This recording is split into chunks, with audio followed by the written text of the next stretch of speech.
पृथ्वीराज चौहान का जन्म लगभग 1149 ईस्वी में हुआ था। वे चौहान वंश के महान शासक थे और उनका राज्य मुख्य रूप से अजमेर व दिल्ली में फैला हुआ था।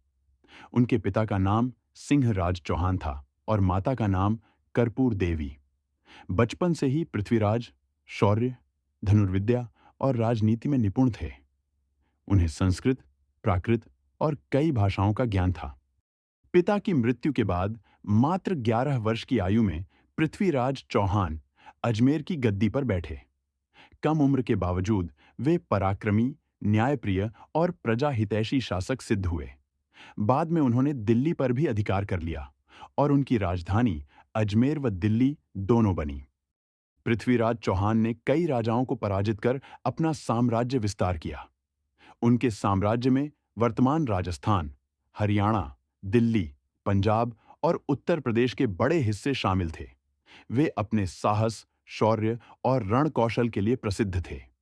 उनके समय में उत्तरी भारत पर मुस्लिम आक्रमणकारियों के आक्रमण लगातार हो रहे थे। विशेषकर मोहम्मद गौरी, गजनी का शासक, बार बार भारत पर आक्रमण कर रहा था। इतिहास और लोक कथाओं में पृथ्वीराज और संयोगिता, कन्या जयचंद्र गढ़वाल की पुत्री, कन्नौज के राजा, की प्रेम कथा अत्यंत प्रसिद्ध है। कहा जाता है कि संयोगिता ने स्वयंवर में पृथ्वीराज को वर चुना, जबकि उसके पिता जयचंद्र चौहानों के शत्रु थे। इस घटना को संयोगिता हरण कहा जाता है, जिसमें पृथ्वीराज ने संयोगिता को स्वयंवर से उठा लिया। तराइन की लड़ाइयां।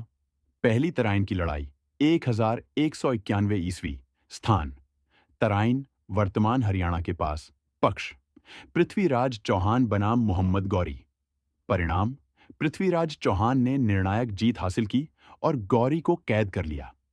लेकिन पृथ्वीराज ने उदारता दिखाते हुए गौरी को क्षमा कर दिया और छोड़ दिया।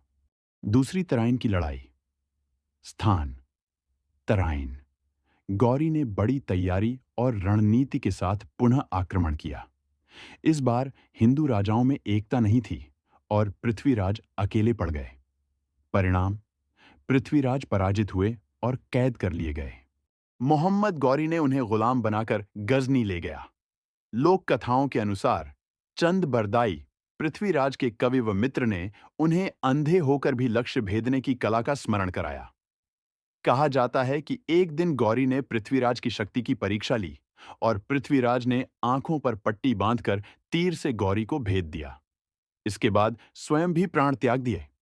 पृथ्वीराज चौहान भारतीय इतिहास के उन योद्धाओं में गिने जाते हैं जिन्होंने विदेशी आक्रमणकारियों का वीरतापूर्वक सामना किया। उन्हें भारत का अंतिम हिंदू सम्राट भी कहा जाता है। उनकी कथा पृथ्वीराज रासो, कवि चंद बरदाई की रचना में वर्णित है, जो हिंदी साहित्य की प्राचीनतम वीर गाथाओं में से एक है। राजा पृथ्वीराज चौहान न केवल वीर योद्धा थे, बल्कि न्यायप्रिय शासक, प्रजापालक और भारतीय गौरव के प्रतीक भी थे। उनकी वीरता, संयोगिता की कथा और तराइन के युद्ध आज भी भारतीय इतिहास के स्वर्णिम अध्याय माने जाते हैं।